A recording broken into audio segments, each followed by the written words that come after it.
In the chilling archives of technology scandals, there are few stories as universally captivating and as utterly heartbreaking as the rise and spectacular fall of Theranos. This isn't just an account of a business that failed. This is a deep dive analysis into a terrifying corporate failure. It was a profound betrayal built on an intoxicating foundation of lies, striking at the most sacred trust we hold, our health. It all began with the promise of radical disruption.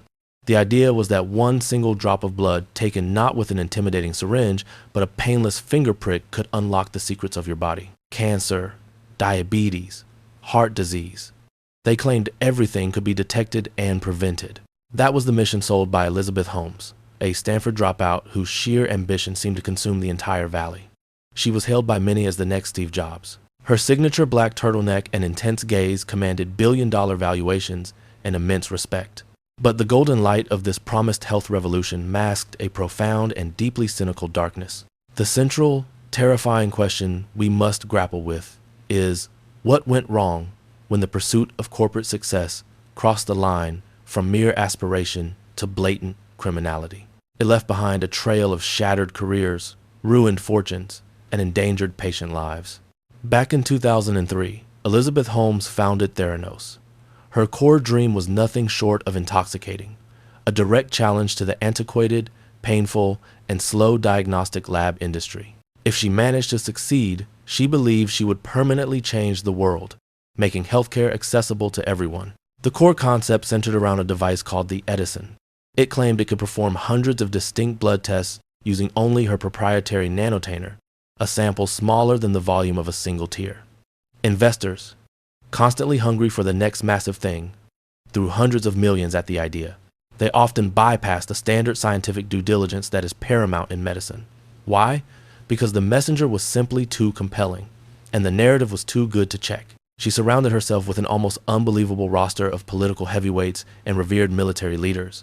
Figures like Henry Kissinger, George Shultz, and future Secretary of Defense Jim Mattis joined the board. Their presence was essentially the company's collateral. It was a spectacular failure of corporate governance, a textbook case of how sheer reputation can be leveraged to circumvent scientific reality. By 2014, Theranos was valued at an astounding $9 billion. Holmes was anointed the world's youngest self-made female billionaire, a modern-day myth of instant success. She secured deals with massive retailers like Walgreens, positioning her wellness centers across America. But inside the heavily secured, secretive walls of Theranos, the devastating reality was that the technology did not work. It never had. The Edison machine was fundamentally, technically flawed. It could only run a mere fraction of the tests, Holmes claimed, and even those results it produced were wildly erratic and scientifically unreliable. 11. Scientific laws, the very foundation of modern medicine, were being ignored in a desperate, toxic attempt to maintain a multi-billion-dollar charade. The pressure to deliver results, any results, became a poison that spread throughout the company. Holmes and her chief operator, Sunny Balwani, ruled with an iron fist, fostering a hostile culture of paranoia and total secrecy. They ruthlessly fired employees who dared to ask critical questions. They used high-powered lawyers to enforce absolute silence.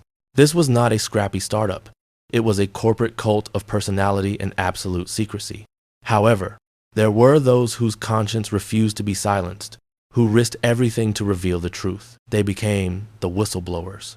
Young, bright employees like Tyler Schultz, the grandson of board member George Schultz, and Erica Chung saw the ugly truth firsthand. To generate any data, the company was either over-diluting the tiny blood samples or secretly running them on large, traditional, commercial lab machines. Theranos was literally hacking and misusing other companies' equipment to keep the central lie alive.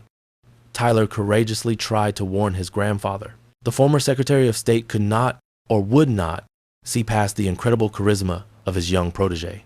It remains a stunning depiction of how deeply corporate greed and misplaced faith can blind even the most seasoned minds. The deception quickly escalated from simple financial fraud to an immediate threat to public health. Patients, believing entirely in the Theranos promise, received alarmingly unreliable results. Inaccurate readings meant incorrect diagnoses, wrong medication dosages, and critically missed opportunities for early intervention. For those facing serious illnesses, the false hope provided by Theranos was a cruel, dangerous sentence. But the walls were finally closing in. An expert investigative reporter for the Wall Street Journal, John Carreyrou, began asking difficult questions. Theranos immediately deployed its immense arsenal of lawyers and private investigators to intimidate him and his sources. They sued, they threatened, they stalked. This was the ultimate high-stakes battle in this enormous technology scandal, the relentless pursuit of the truth against the sprawling empire of the lie. And the empire lost. On the 15th of October 2015, the bombshell story broke, exposing the fraud for all to see. The $9 billion valuation, the celebrity board, the revolutionary technology, it was all an illusion. The deep dive analysis showed nothing but a hollow core. This was not a valiant effort that simply fell short. It was cold, calculated, and cynical deceit. The fallout was immediate, overwhelming, and brutal. The Walgreens partnership collapsed, investor lawsuits poured in, and, most critically, the Centers for Medicare and Medicaid Services found Theranos' lab operations posed an immediate jeopardy to patient health and safety. The human consequences of this total corporate failure were absolutely staggering. Beyond the hundreds of millions lost by investors, there were the employees who had their careers and mental health shattered. And there were the patients whose sensitive health data was rendered useless, or worse, medically dangerous. In 2018, the criminal charges finally arrived. Elizabeth Holmes and Sunny Balwani were forced to face the music, indicted for federal wire fraud and conspiracy. The story that began as the ultimate Silicon Valley fairy tale ended as a desperate federal courtroom drama. Elizabeth Holmes was ultimately convicted and sentenced to 11 years and 3 months in federal prison. Her accomplice, Sunny Balwani, received an even longer term of 12 years and 11 months, convicted on all 12 counts of fraud, including patient-related fraud. The court ordered them to collectively pay over $452 million in restitution. The narrative of fake it till you make it had finally and violently collided with the hard reality of lie and go to prison. Theranos is far more than just a case study in technology scandals. It is an indelible, permanent scar on the face of innovation. It serves as the starkest possible warning to a corporate culture that all too often values spectacle, hype, and speed far above verifiable substance and critical safety. The final, chilling lesson from this epic corporate failure isn't just about blood testing. It's about the utterly intoxicating, all-consuming pursuit of celebrity and status. Holmes was not driven purely by medical revolution, but by the overwhelming pathological need to be a billionaire, to be a visionary.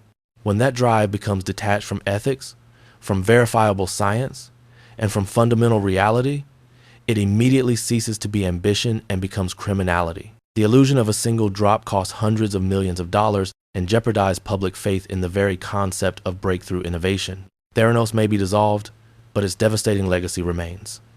A potent, agonizing reminder that in the world of life and death, there is absolutely no place for the reckless philosophy of move fast and break things. Sometimes, breaking things means tragically breaking people, and for that, there is a very real and very heavy price that must be paid. This has been Tech Fails. Thank you for watching.